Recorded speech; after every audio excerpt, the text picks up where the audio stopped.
Covid की लहरों ने अस्पताल में एक तबाही का मंजर दिखाया था, पर अस्पताल के बाहर भी कई घरों बस्तियों में तबाही ने पीड़ित परिवारों का पीछा नहीं छोड़ा है। मुंबई के 33 साल के अफसाना के सामने उसके कुपोषित बच्चा दर्द से कराहता है। छत बचाने के लिए भूख में जिंदगी काट रहे हैं। कोविड ने एक सहारा छीन लिया है। अब थोड़ी आस कोविड राहत राशि पर टिकी हुई है। वो दिन सोच लेते हैं ना तो एकदम ये होता है कि जब हर सहारा छिन जाए तो शब्द कम, बस ये आंसू ही रह जाते हैं। बहुत तकलीफ से गुजरी हूँ मैं और नहीं बोल पा रही हूँ। राशन के डब्बे खाली हैं, बच्चा कुपोषण का शिकार है, रह रहकर दर्द से कराहता है। मुंबई की 33 साल की अफसाना का हर सहारा कोविड ने छीन लिया। मुंबई के धारावी में बसा ये पूरा परिवार मिलकर कपड़े और फलों का कारोबार करता था, लेकिन पति की अचानक खून की एक बीमारी से 7 साल पहले जान चली गई थी। सहारा थे अफसाना के 2 जेठ और ससुर। कोविड की पहली लहर में दोनों जेठ चल बसे, फिर दूसरी लहर आखिरी सहारा बचे ससुर को भी निगल गई। सर से माँ का साया बचपन में ही उठ चुका था और पिता कोविड की दूसरी लहर में ऑक्सीजन के अभाव में जिंदगी की जंग हार गए। जिस टाइम हम लोग क्वारंटाइन में थे, मेरे को लगता था मैं अपने बच्चों को भी खो दूंगी। इतनी ज़्यादा उसको तकलीफ थी। डॉक्टर ने बोल दिया था इसको भी निमोनिया हो गया, इसको भी डर है कहीं कोविड न हो गया हो। बहुत डर था ये वाले को।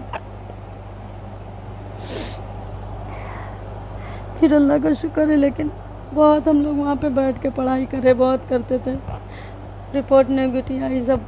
फिर हम लोग घर आए। आने के बाद फिर पप्पा का हाल हो गया और टूटते ही चले गए हम लोग। रोज़मर्रा की ज़िंदगी भी जैसे गुजर रही है, कुछ हेल्प चाहिए मुझे, कुछ भी नहीं हो रहा है।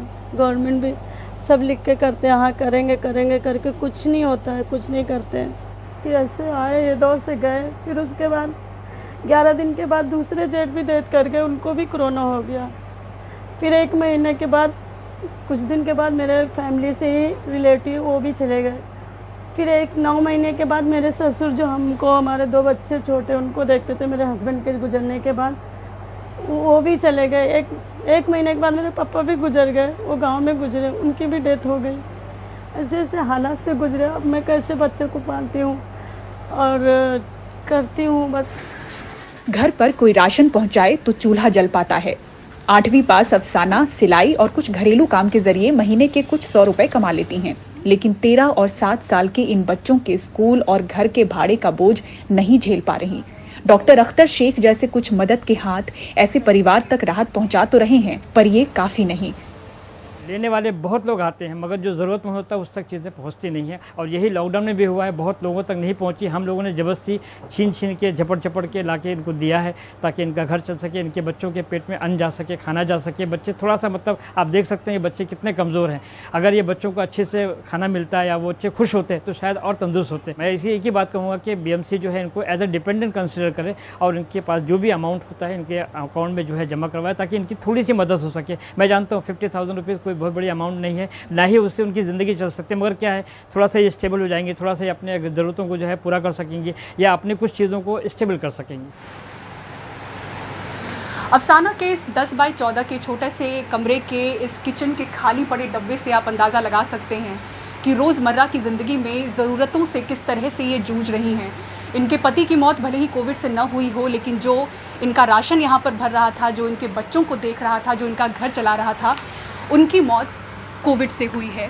ऐसे में इन फॉर्म्स के ज़रिए इनकी कोशिश है कि BMC से अगर 50,000 की मदद राशि इन्हें मिल जाती है तो तकलीफ़ थोड़ी सी कम होगी।